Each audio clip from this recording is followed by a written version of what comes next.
Welcome back, warriors. Kwe, Ninda Louise, Pam Palmater, and I'm the host of this show, The Warrior Life. We cover everything from native sovereignty, treaties and land back, to decolonization, reconciliation, and how to support the struggle.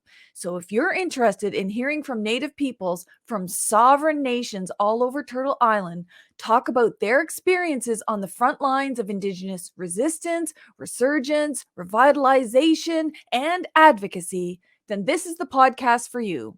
Today's podcast is with a Mohawk woman who I have admired for a very long time. She has dedicated her life to seeking truth and justice for First Nations, and she's currently meeting with First Nations all over Canada about the sensitive issue of missing children and unmarked graves. So stay tuned if you want to learn more about her mandate.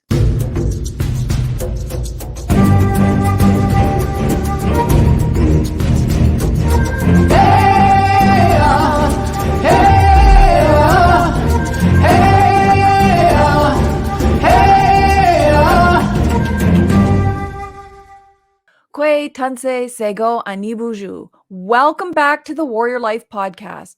I feel so honored to have with us Independent Special Interlocutor for missing children and unmarked graves and burial sites associated with Indian residential schools. Kimberly Murray was appointed to the position of Independent Special Interlocutor just this June of 2022. She has a very important but very sensitive mandate, and I am thankful that she took time to come on to this podcast and give us more information about her work. Welcome to the Warrior Life podcast, Kim. Hi, Pam. Seko. I'm so honored to have you here, and you're one of the people that our listeners have been saying, do you know the Independent Special Interlocutor? How can we get information about what's happening? Because, as you know, it takes a while for new things, new mandates, new inquiries, everything that's happening for it to kind of trickle down into First Nations and for people to get all the information. So that's what I wanted to do here today. But before I launch into it, I would love to give you an opportunity to introduce yourself the way that you want to and where you're from. I really appreciate that. So, Sego Seguego, Kimberly Murray, Yungatskan Yagahagan, Kahnesatake Mohawk. Good afternoon, morning, daytime, evening, wherever you may be and in what time zone. My name's Kimberly Murray. I'm a member of Kahnesatake Mohawk Nation. I grew up in just on the outskirts of Montreal, in different suburbs of Montreal, and my father is Mohawk, and my mother is a settler from Belfast, Ireland. She came over to Canada when she was a young teenager, or a young girl, actually. I think she wasn't a teenager yet when she came over. I'm actually residing in the city of Toronto, where I made home here when I came to law school in 1990, and have two beautiful daughters.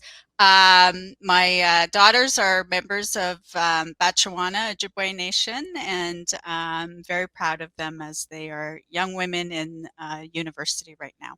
So I'm really honored to be here with you, Pam, and looking forward to talking and explaining my mandate to everybody, because as you said, the mandate just started in June, and as with all sort of commissions or special positions that gets appointed by the government, you're expected to get right into your mandate and start doing the mandate at the same time as setting up your offices and getting websites up and things like that. So I really appreciate you being able to share broadly the information of our office.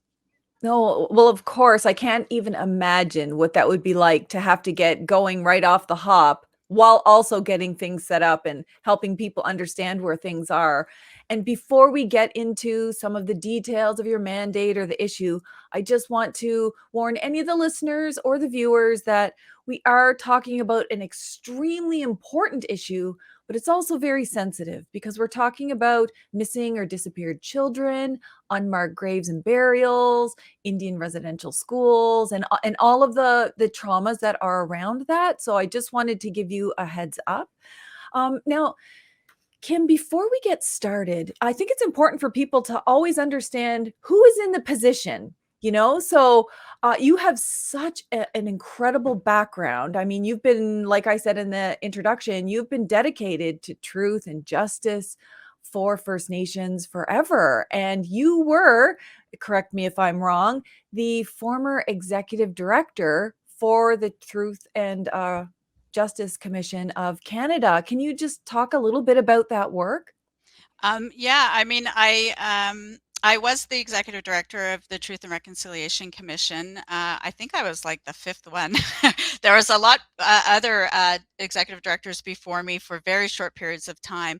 I actually came to that position from Aboriginal Legal Services of Toronto, where I worked for 15 years, both as a lawyer, staff lawyer, and executive director. And when I was asked to join the TRC team, I first actually was brought on to set up the statement gathering as a special advisor. And then within, I think, 2 months of in that job, Justice Sinclair asked me to take over as the executive director. It was my great honor to work with the three commissioners and to work with the survivors and the survivor circles, and do that really important work that had to be done. I often said some my best work is behind me, but I know that's not true. But it was um, part of maybe some of the hardest work I've ever done, and also the most fulfilling to sit with survivors and elders and um, just see their resilience and um, the joy that they can bring to each other, and also how giving they were for the whole country, so giving to the country, Mhm. to try and move us along this road on reconciliation. And they didn't need to do that. That was survivors that wanted the Truth Commission Mhm. so Canadians could hear their truths. And so, it's such a great honor to have worked with the survivors. And look at the impact. So all of the people that worked, on the TRC and the people behind the scenes that weren't always in the media like you, I mean, as the executive director, you've got a lot of things going in the background, and the survivors to come forward, like you said, and to talk about their story again and again and again and again. And and that ends up being for everyone's benefit, so that we know the history, so that we don't make the same mistakes. And look at the massive impact the TRC report had. I mean, I know there's been lots of reports throughout our history, gosh, so many, on so many issues. But if you really look at the TRC, it kind of is set aside. It has had a unique impact where governments and universities and private businesses and communities actually like adopted it and are measuring their own progress against that. Is that your analysis of that too? Yeah, I mean, absolutely. Did I think back when I was working at the TRC that we would be having these conversations and the calls to action would be implemented in many areas? I mean, not to say, I mean, there's a lot more that needs to be done, but that we're still having conversations about the Truth and Reconciliation, and it's still in the minds of Canadians and politicians and institutions, as you say, are still working towards and committed to it. I never thought that the report would have such an impact as it has. And that's because of community members, that's because of survivors, constantly bringing these issues and realities to the forefront, and not sort of letting people forget. When we talk about reconciliation, it's not about forgetting, right? We Mhm. have to remember. We have to remember so it doesn't happen again. And we have to change the way we're doing things in all sectors. And I think that's the TRC report really speaks to that, and speaks Mhm. to all sectors of whether it's a government or institutions or private corporations. There's something in that report for everyone. Exactly. And so, I just want to personally thank you for all of the work you do behind the scenes and all of the people behind the scenes because they don't, they're not often identified, but that was a major undertaking which had a lot of problems in the very beginning. But I think in the end it turned out the way it was supposed to, and I too am glad that people have taken that up. And I noticed too by, doing research on your background and of course having followed you for so long, that you have a theme in your path, your professional path, because you were also the former assistant deputy attorney general for Aboriginal justice in Ontario, which has had some very, very difficult times in its relationships with First Nations. Can you talk a little bit about that? Because, I worked for the federal government before. So, I know how hard it is to work in the very institutions that you're trying to change. Yeah, I often, when I was in that position, would tell people that I was recommendation number 5. Oh, When we talk about, another report, it is a report that actually the recommendations were implemented. So the position actually was created from a report that Justice Yakabuchi from the Supreme Court of Canada had done a report on the lack of Indigenous people on juries in the province of Ontario. And he made 17 recommendations, and recommendation 5 was to create a position for Assistant Deputy Attorney General for Indigenous Justice for the province. And the goal of that position was to improve the relationship with the justice system and Indigenous people within Ontario. So, a very difficult position. But an important one, and the unit exists to this day. I think they just had their 7th anniversary, and having someone in that role at the senior management table with the deputy minister and the other assistant deputy attorney generals is really important. I remember my first day on the job. There was a couple of things. So one, I refused to swear the oath to the Queen, so that immediately got me sent to the Premier's office. nice. And then now they've changed the law. So they've changed the law. We don't have to swear the oath to the Queen to become a public servant in Ontario. So that was exciting to do that, to be able to do that. But my first meeting with the Deputy Attorney General, I said to him, if there's one thing you can do for me and our division as we create it, is to imagine that there's a ticker tape at the top of every document that comes across your desk for approval that has a question on it. How does this impact Indigenous people?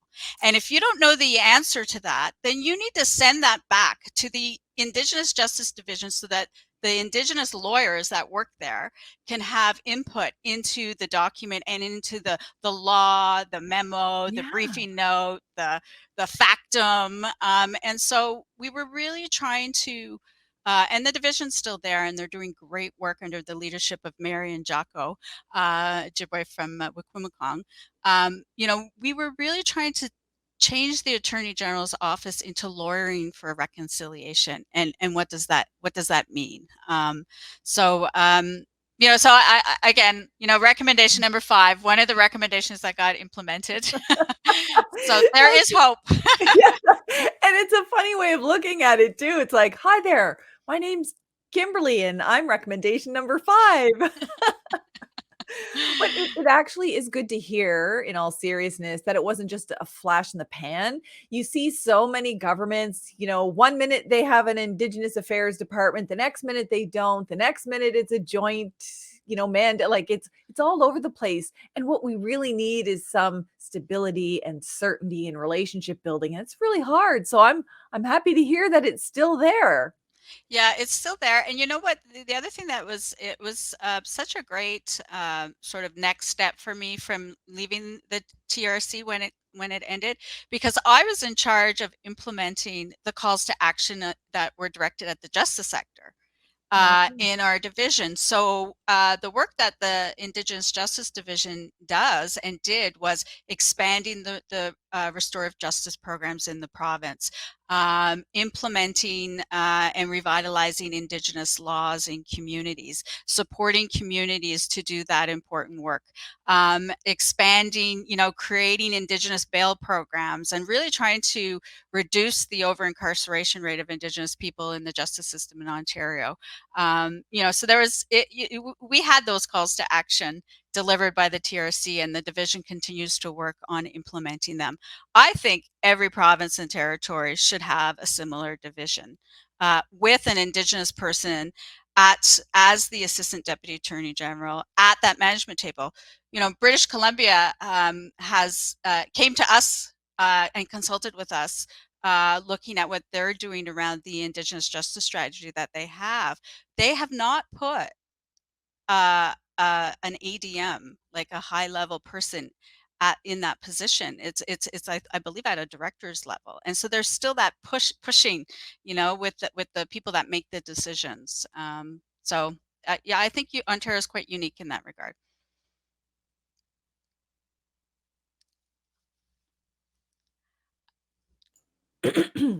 And that's key. So it's not just sitting on an advisory panel, although those are important. It's not just consulting informally with people, also important, but it's having Indigenous peoples in decision-making places with influence and some level of power over these things. Because I think for so long we've just been focused on awareness or inclusion, but not really transitioned in the way that we should have in terms of decision making and power, influence, authority over what these outcomes are. So I agree with you. I hope all the provinces are listening. Make sure you have a similar position or a higher position where Indigenous peoples are making decisions over these things, because they're so important.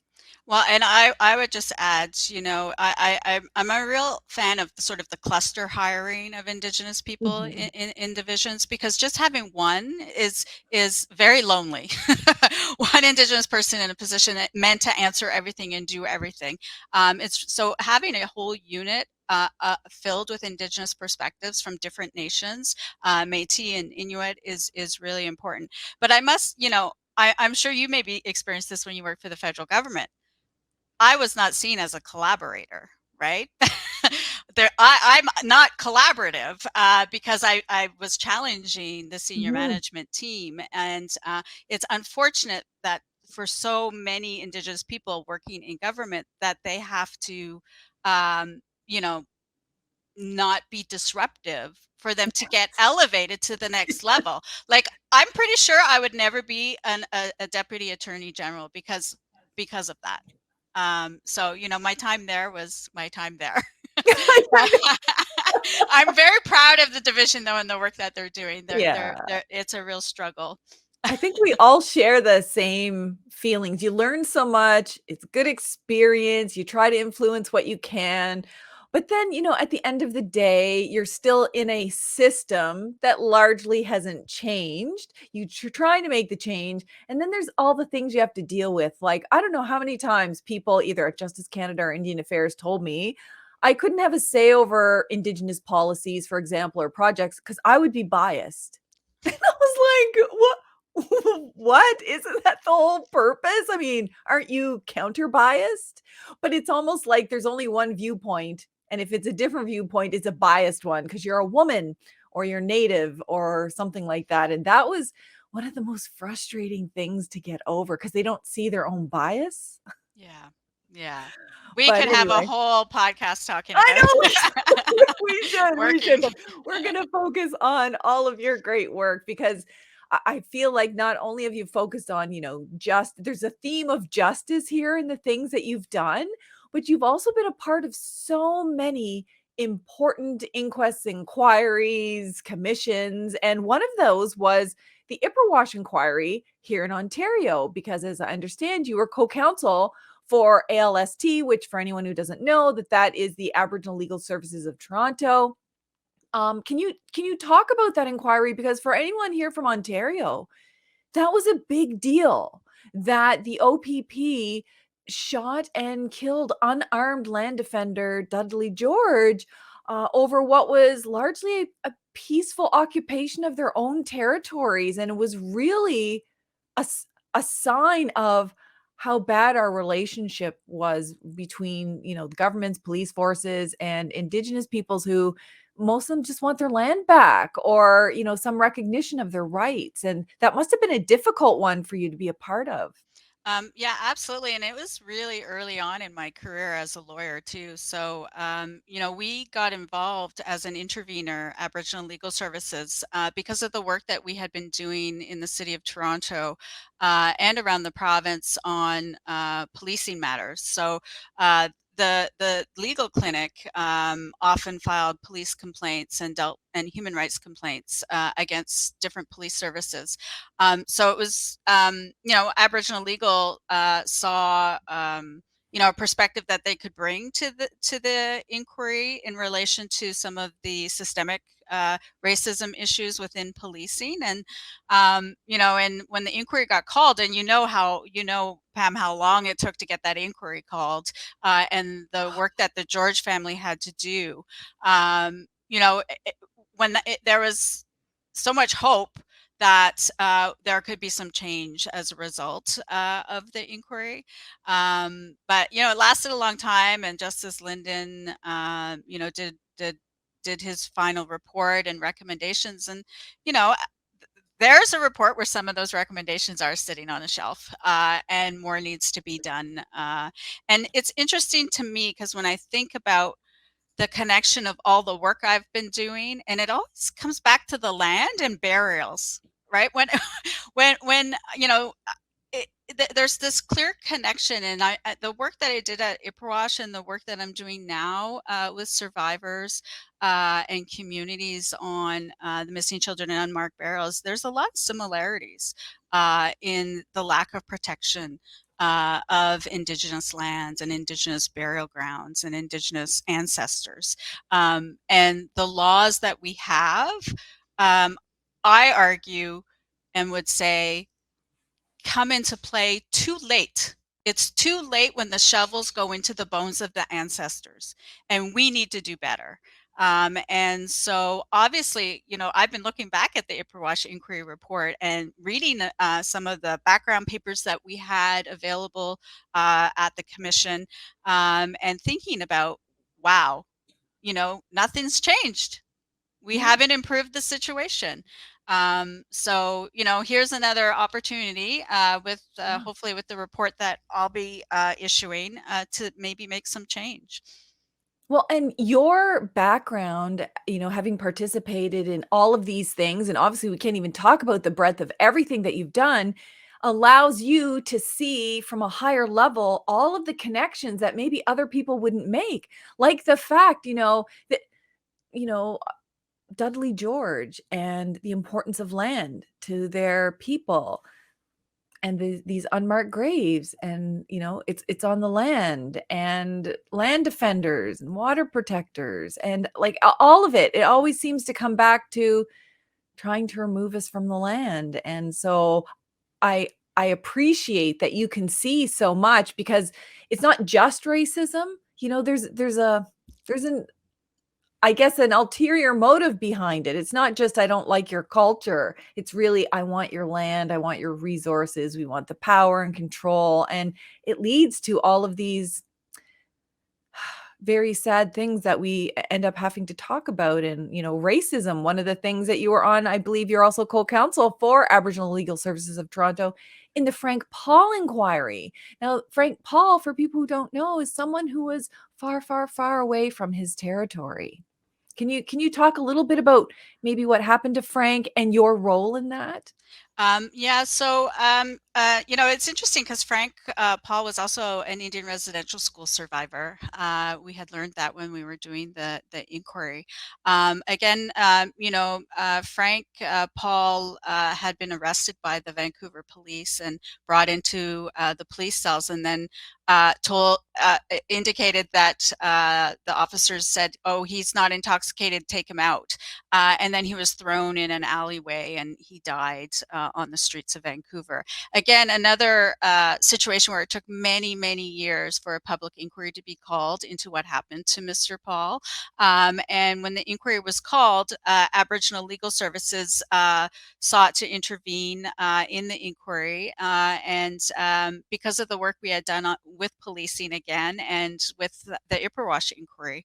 And so it's been a while since I've read that report, but I do know a lot of the recommendations that came out of that report were implemented in the province of British Columbia. But it's like unfortunate. Like when I think about, I don't know if you know this, Pam. I had done I chaired a expert panel on Indigenous policing, and we prepared a report. And in that report, there's uh, a chart that actually identifies all the previous reports in Canada that deal with Indigenous people and policing and concerns and recommendations. And so there are many, many. So I encourage people to look at that and really put some pressure on the provincial governments and the federal government to implement all those many reports. And I can bring that into the work I'm doing now, because survivors and communities are asking, where's the justice, where's the accountability, and how do we get this investigated, these missing children in unmarked burials investigated? What is the right police service, not the RCMP, because they're the ones that apprehended and failed all the previous investigations, if there were some. It's not the OPP. I don't want to say not everybody has a bad relationship with their police, because I actually have come to some communities where they have good relations with their local RCMP officers, but people are really questioning, where's the justice and accountability, and can we actually get justice and accountability with the current structures that we have in place in Canada? I see that you're maybe shaking your head no. And that's something that we're turning our minds to, our office, and having those conversations with leadership and survivors about, how can we get justice?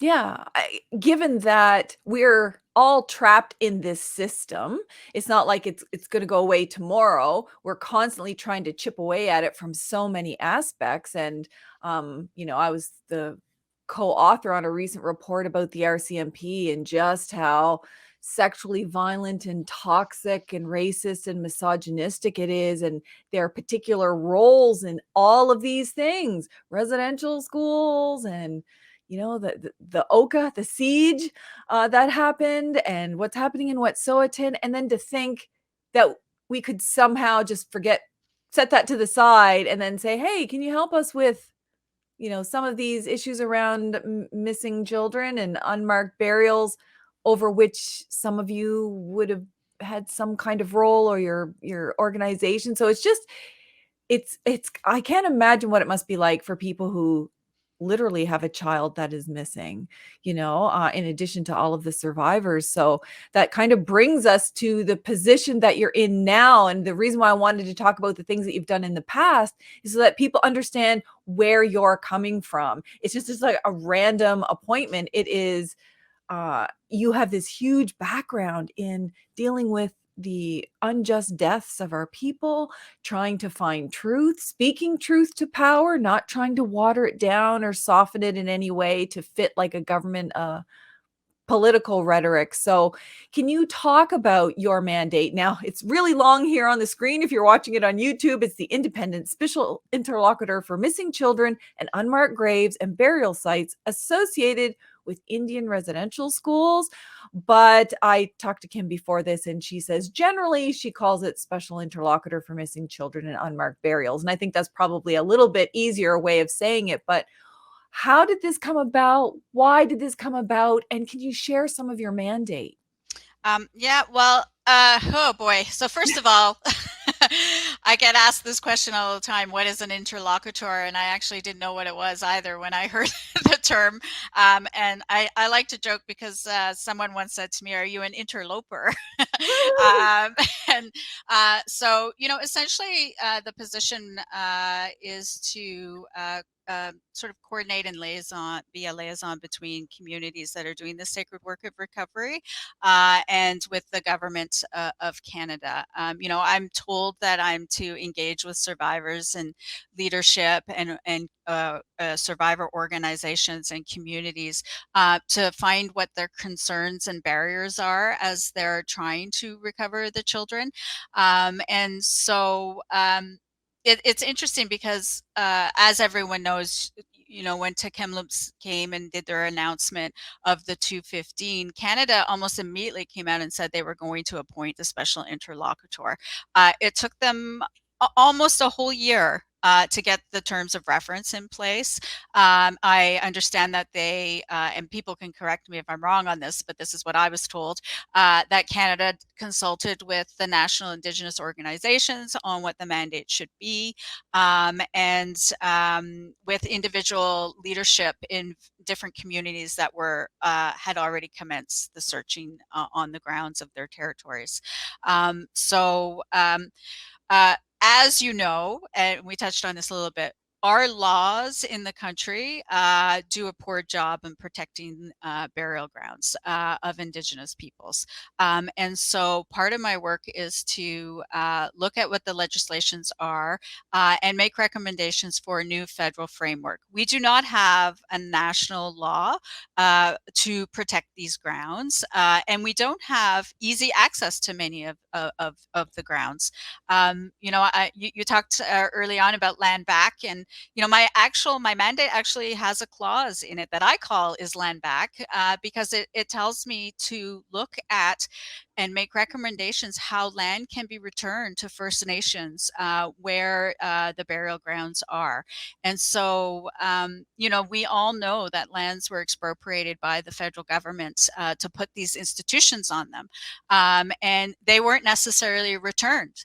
And so I am looking at that, and not just with the Indian residential schools that are under the settlement agreement.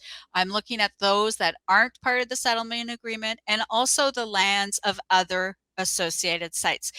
You see my big long title Yeah. as associated with Indian residential schools. I interpret that broadly, and Good. the other sites that we're looking at are the Indian hospitals, and Oh, we know the good. TRC wrote about the Indian hospitals. Yeah. Other hospitals, and remind me to tell you about the Mohawk mother's case before we end today. But other hospitals, sanatoria, reformatories are some of the examples of the other institutions.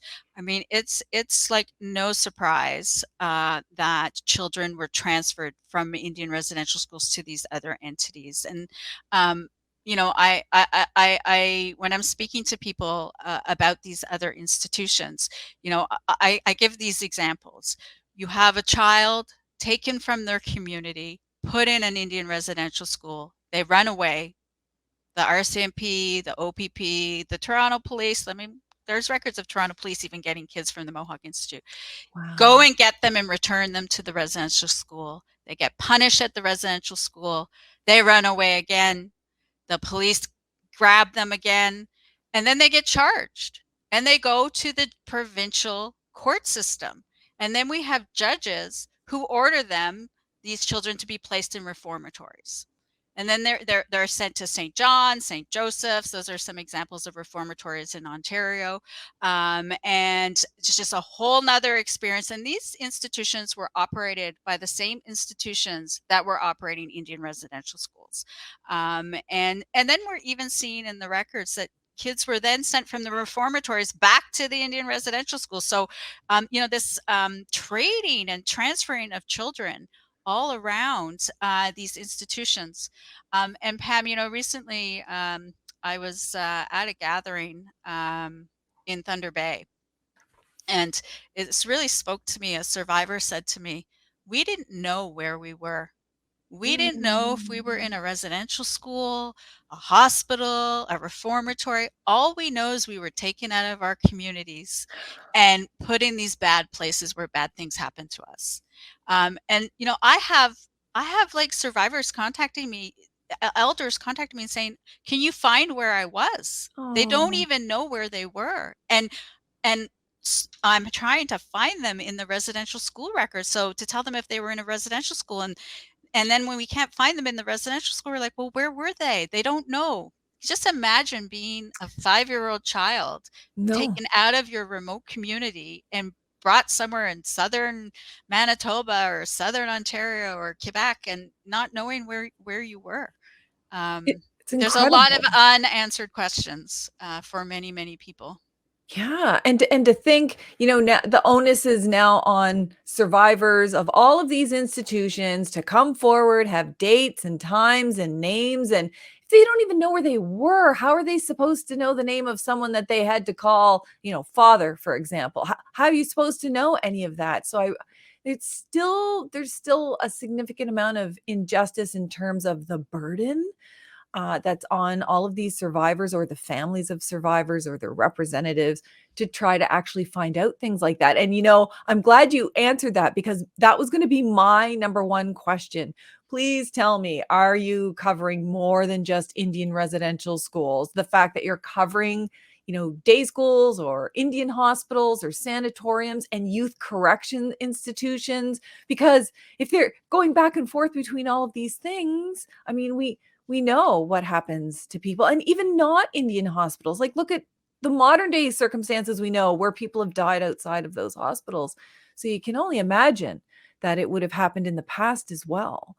So this is really, really important work. How are you undertaking all of this work? Like, what do communities need to know about what you're doing? Yeah.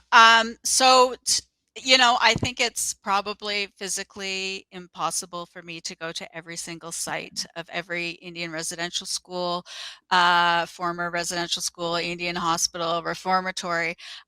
So part of the things that we're doing is bringing people together to have conversations with each other. So we are holding a number of national gatherings. We did have our first one in Edmonton in September. And our next one is actually in Winnipeg starting on Monday. If you go to our website, I have a progress report that I issued about 10 days ago, and it identifies the current gatherings that are scheduled, when they are, and their locations.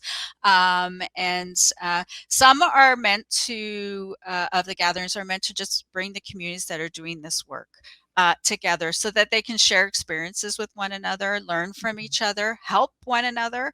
And then other gatherings, we're trying to focus on some really important issues and problems that communities are facing.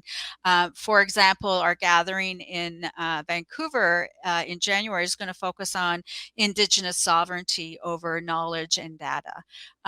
We are hearing so many problems about accessing records and records being held in these colonial institutions and not being open to communities, and that includes, the National Center for Truth and Reconciliation. The TRC created that center as required under the settlement agreement, but it's housed within a university, and a law was created just for the National Center.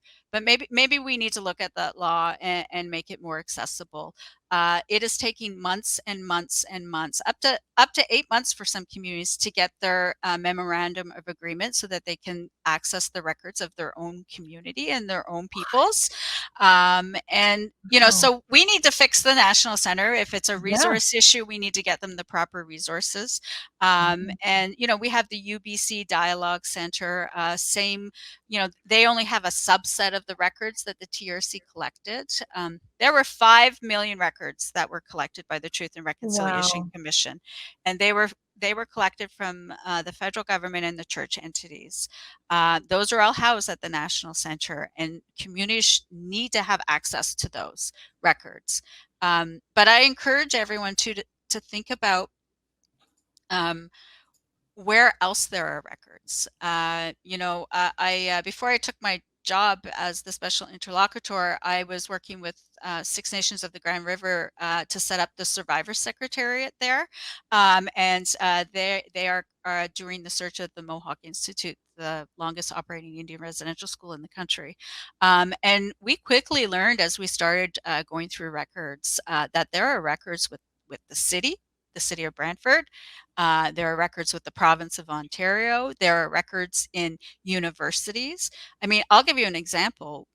Trent University was sitting on uh, uh, uh, uh, I don't know what to call it, an experiment, if you will, of the children in the school, IQ testing, and it was full of like hundreds of photographs of children, of people's family members sitting in Trent University, and was never provided to the TRC with the names of those children. And these are children from all over in northern Quebec, in Anishinaabe Nation territory, from Manitoba. Those records need to be with the communities and with the families. Wow. I sat with the survivors when we found those records, and they were looking at those photographs and they were like, that's so and so's mother. That one of our survivors, his mother was in those photographs. Oh. So it was like intergenerational. He was a survivor, and there was his mother as a young girl in that Indian residential school. I encourage the universities to look in their own archives. We know they were involved in the experiments that were taking Mhm. place on the kids, and the really big ones: U of T, McGill, U of A, wherever there was a teaching Yeah. hospital, they were doing experiments. There needs to be, those archives need to be looked at and see what kind of records exist. That's it's so important that you share that, because I didn't even know all of that. I didn't know that there were current struggles to get information from the National Center. I had no idea. I knew from the TRC report, obviously, that one of the recommendations is to continue getting records. But when you think about it, I don't know that the general public is also aware that although we had a TRC report, that's not everything, because they didn't have all of the records. And to think now that communities have to wait months and months to get access to their own records, it's phenomenal to me. And of course, we know it could be a city, it could be a municipality, it could be a local church. Like, it's more than just the federal government or the provincial government or the churches. There's really so many different institutions that could have records, and it just shocks me to hear every time I hear it that there could be hundreds of photographs of experiments done on kids who are in residential schools, and that wasn't, I don't know, transferred to the TRC. I mean, I would have thought instantaneously other institutions like universities would say, well, you know what, this might be important information. I guess my question to you then is, do you, as special interlocutor for this issue, have open access to any of these records in any institution? Because I think that would be important. Yeah, it's interesting that you asked that question, Pam, because it's one of the restrictions in my mandate is that I can't compel records. And so what I do have is departmental researcher status. I asked for that, and I have full access to Library and Archives Canada records. I do have full access to the National Centre for Truth and Reconciliation because I asked them for that. I already had the access because I had been working with the Mohawk Institute survivors. So they've just maintained that. I also have, I say this to communities because, as you said, I don't know that people want me to have the authority to compel records because it won't help communities, because it'll end up in my hands, in my office, which is bound by the federal law, the colonial law, and I'm not allowed to give those records to individuals. So I tell communities and survivors, I want to help you get the records. Mhm. Let me help you get the records. So some of the things that I do with communities now, I'll go into a community and they'll tell me they don't have access to any records. So Mm. I can go online and I can go into the National Center and I can punch in the name of the residential school and I can say, there's 20,000 hits. That's what you're looking at trying to get from them, right? Or I'll go in a community and say, did you get access to the National Center? And they'll tell us, yeah, we got 500 records. And I'll go, well, let me see how many are in there. And then we see that they've only received a handful of the documents and not full Wow. access. So, this conversation that we're going to have around sovereignty over information, it's, we can't like spy on communities when they're going through the records. Like, we have to trust them that they're going Yes. to do the right thing for their Oh my community and for survivors. Only the communities know what is relevant and important to them in the searches that they're doing on the ground. We can't leave it to the archives to decide what is important to that community. So I think all communities should have access to the full 5 million. Yeah. We put strict rules on it. They can't just send out documents, and there has to be some privacy related, because there's some highly sensitive information, but there's got to be a better way to do it than the way we're doing it now. So, when I think about that and, being aware that everything about the Truth and Reconciliation, they still didn't even have all the information. So things could be, and we know are probably worse in terms of numbers. We know from the, missing children and unmarked graves. And so it's like we're only partway on the truth journey. We're not even there because we have a TRC report. And I think that's a big misconception in Canadian society, that we just know everything, and we don't. And the fact that communities wouldn't, or be able to have access to their information. Because it's just so interlocking. It's not like it was just residential schools. Like, what are the records between a residential school and an Indian hospital, or a sanatorium, or a corrections institute, or, like all of these things working together. So your work is almost like continuing, I guess it is continuing the work of the TRC that wasn't able to be finished, I guess, with the TRC, and in the hopes of, coming forward. I guess, what is the hope? Like, I certainly don't want to speak for you, but is it primarily informational? Are you going to come up with recommendations on what should be next steps? Like, what is the hope for this Yeah. investigation? So, I mean, I'm mandated to make recommendations for a new federal framework, right? And so part of that federal framework will have different components, obviously, and, access to records and Indigenous sovereignty over information and knowledge and records will be part of that. I can say that for certain. And access to the lands, protection of the lands, from a national perspective, because as I said earlier on, the provincial laws don't do enough. They they they get triggered too late in the process. The damage is already done when the shovel is in the ground.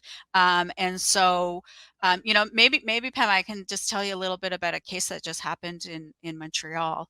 There's a group of they call themselves the Mohawk Mothers, Kahnesatake, and they actually brought a court case where they applied to get an injunction to stop McGill University, the province of Quebec, and the city of Montreal from redeveloping the lands of the old Royal Victoria Hospital and the Allen Memorial Institute. The Royal Vic and the Allen Memorial were known to have experiments done on patients. The Allen Memorial was a psychiatric hospital. Very famous evil doctor worked there and did LSD experiments on children and on patients. And we know Indigenous children were taken to that hospital.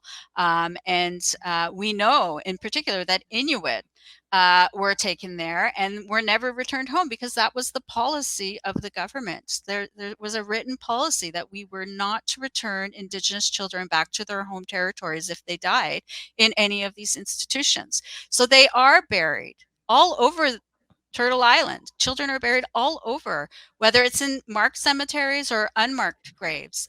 Some of the work that we're doing is just helping families find their loved ones that are actually in cemeteries, and there are death records, but they didn't know that because no one told them. So anyways, just to go back to the Mohawk Mothers, Mhm. they were successful. My office intervened in the case because we wanted to make sure the Oh, judge wow. had information on the context, and to understand that when Indigenous people say we're concerned there might be burials on these grounds, this used to be a Mohawk village. This was a hospital where kids were experimented on and Indigenous kids were there. They need to take that seriously. We're at that time now where we need to take these claims seriously. We have so much proof and evidence that burials are on these type of grounds. The Charles Camsell Hospital, a teaching hospital, has Wow. burials on those grounds in Alberta. We know, this was a teaching hospital and experiments were done. We have a survivor in that case who said that they recall seeing people behind the Allen Memorial with shovels and digging and digging and digging. They were successful. They got the injunction, and the thing that's really exciting Yes. about the case is that they weren't represented by lawyers. They represented themselves, and they didn't argue colonial law. They argued the Great Law. And they were successful in getting that injunction. And so now McGill and the province of Quebec have been told to come together with the mothers and put a proper plan in place to Yeah. search those grounds. So the development has been stopped until the search can be done. And so we're working with all the parties now to put a proper archaeology team in place and to do the ground penetrating radar and the other technology that's available. I'll send you the decision and you can Yeah. post it somewhere. Yeah, no, I'll post the links in both the video and the podcast because all of this is so important. I mean, it's literally so important. How could we just skip ahead and start developing or building over before we even have gotten to all of the truth? I mean, steps could be taken that would, irreparably damage information or, damage sites. And we don't want to do that. The fact that they even had to go to try to get an injunction is really upsetting in a context where we're supposed to be in a period of reconciliation. But the fact that they did it and that they won and they did it on Mohawk law and that they didn't have lawyers and that you supported them, I think that's the story that we need to highlight. That it's not like people are just passively letting things happen on residential schools, Indian day schools, unmarked graves. They are actively and have always been actively trying to seek justice. And the fact that your office could help them in that in real time, I think that's phenomenal. Yeah, it was it's a really important case, and I've been trying to bring some attention to it in the other provinces and Mhm. territories. We do have other situations happening across the country with private landowners with Mm. development that's just about to happen on some lands that need to be searched. I'll leave it for communities to talk about Yeah. them, Yeah. but we don't want another situation like Ipperwash or with the No. Kahnesatake resistance. We don't want that. So people need to, have these conversations. And Mhm. when a community comes forward and survivors come forward and say, wait a minute, we need to do a proper search of these grounds. Like, we need to take that seriously. That needs to be Listen. taken seriously. Just listen to the voices of our people, and we would have been so much further ahead all along. But now we have people like you in those positions who can help support the activism that we've been doing this whole time. And I know the number one question I'll get from listeners or viewers is, where can I go to get all of this information? And for people who are listening to the podcast, you won't see from the video yet that we've been putting the website address up there, but it's really very simple. Despite the very long, convoluted name for it, it's just www.osi-bis.ca. And what kind of information can people find there? Um, so uh, you can get the progress report that I just issued is there. All the gatherings that we're hosting, the information is going to be up on that website, and that's how you register. As we get the website more fully functioning, because it's just a splash page right now, there'll be all my update reports that I want to issue over the next 2 years. Well, it's a year and a half now, and information about the work that we're doing. We Mhm. are going to be doing a open call for submissions from communities and people that want to share information with us about Oh, good. ideas around how to improve the laws. So we're in the process of preparing a discussion paper for that. But all the information about the roundtables, the gatherings, will all be on the website. Oh, that's fantastic. And just knowing that there's a link, we can share it all over our, Moccasin Telegraph. We can put it on Facebook and Twitter and Instagram, like whatever people use. It's a really convenient way. Plus, people who have community meetings and community events can post the website link and make it accessible to people. It's always easier when it's in one place. because it's very hard. So I'm assuming, I guess, just before we end, that in addition to getting all the information on that website, that some may actually have an opportunity to, if they can't see you in person, make a written submission, or through all of those processes that you just described. And just to remind everyone, what's the, I guess, end date for your mandate? Like what's the timing around all of this? Do people have 6 months? Do they have a year? Do they have 2 years? So I have to do an interim report in June of 2023, and then the final report for June of 2024. So we will have that open call up the entire time once we get it up. Yeah. But I'm also, there's an info email. I'm in between the gatherings that we host, I go to communities, I meet with survivor groups. Our staff are helping people access records, and finding and really thinking about where other records could exist in the provincial archives, the registrar generals. Death certificates are really important.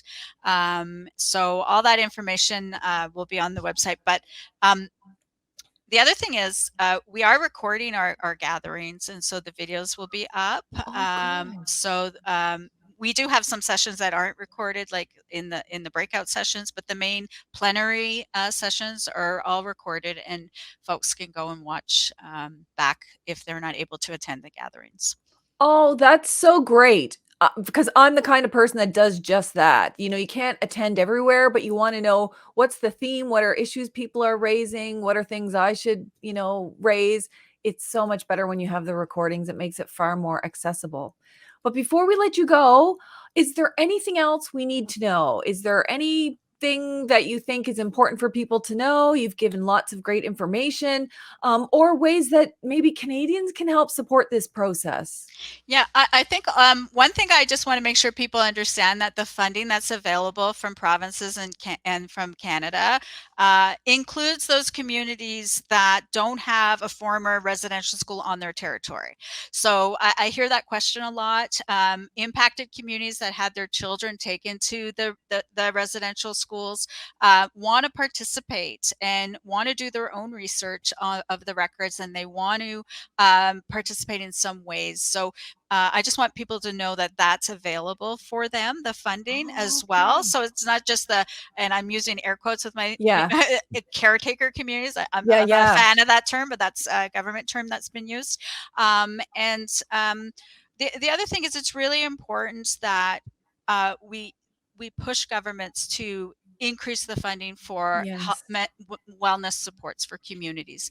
I write about this in my short progress report. It's a common concern across Turtle Island, that there's not enough wellness supports as we do this work, because every time we have an announcement of another community starting to do the search, every time we have an announcement of anomalies being found, we are causing trauma in communities, and we don't want that trauma to end up with people in the justice system, because of some of the ways that anger comes out and that pain comes out. So we really need to look at how to address this ambiguous loss that communities are facing as this work is happening. For Canadians, I think that it's really important that they stand with First Nations, Mhm. Inuit, and Métis as this work happens. And, enough with the denialism, enough with it. If, I get these emails every day from people that are denying. That is violence. That's Yes. violence towards Indigenous people that the deniers are doing. I need all people in this country that when they hear someone deny and speak about denialism, that they address it, that they address Mhm. it. There is plenty of evidence that kids died while Yeah. they were in the care of the state in these churches. There's plenty of evidence that there's burials on these grounds. There are Mhm. photographs of children in coffins at funerals with no adults, no family, no parents. So let's just stop with the Yes. denialism and let's move forward, get these grounds searched, and protect the burials of these children. And that's my hope, that we will get there, and protect and bring dignity for these children. I'm so glad you mentioned that, because whenever someone comes on this podcast, I have 1,000 questions, 1,000 issues that I want to raise. And the whole denialism just applies right across the board. I think it's exploitative, it's mean spirited, it's not based on fact. And the fact that we still have to consistently prove ourselves is the re traumatization that you talked about. That's a real thing, to not even have the reality of what happened to you or your family or community acknowledged. And so I would like to think those are a small number of just awful, horrific, exploitative people, and that the vast majority of Canadians are now more aware of what happened and are supportive and are always looking for ways in which to happen. And you've given some great advice and pushing governments to increase the funding, because all of this costs a lot and these communities need support. So I can't thank you enough for being on here. Um, like I said, I've admired you and all of your work for such a long time. I have so much respect for you and the work that you do for our people. Often behind the scenes, we don't even know what's happening. And that the fact that you're in this very special role, I think, is also important, because you get it, you see it, you've seen it in all of these other reports, inquiries, commissions that you've been a part of. And I know there's more to come. Now, I'm going to put you on the spot and ask you, once your midterm report comes out, if perhaps you could come back and maybe just summarize it for some of the listeners, or go through the high points and what's coming next. Absolutely. I'm really honored that you asked me to come on your podcast, Pam, and I'm a great fan of yours as well, and the work that you've been doing. And I think your podcast is amazing. And absolutely happy to come back anytime to talk about the work, because it's really important to get this information out. Mhm. And, I only have 2 years and only so much I can do in 2 years. And Yeah. we need all the help we can get with getting information into communities' hands. Well, So now thank to you. you. Thank you for all of those kind words, and that's how we get it done. We all support one another, lift each other up, try to stay out of the nastiness that you might find on social media, and really focus on the key issues. There's so much that we can do to support one another. Thank you to all of the listeners who are actually listening on the podcast. Thanks to all the viewers who are either viewing it on YouTube or reading the closed captions on YouTube. Thanks for your continued support, because this is important. We got to keep lifting up the voices of all of our advocates and warriors out there protecting our people. And you can help spread this. You can like it, you can comment, you can share it, you can retweet it, you can use it in your classrooms as teaching, you can share it in your communities as information. The more we share all of this information, the better we're going to empower one another with information, so that we can continue to take action if we're Indigenous peoples, and support if we're Canadians. So thank you all for listening. Till next time, keep living a warrior life. Walalia.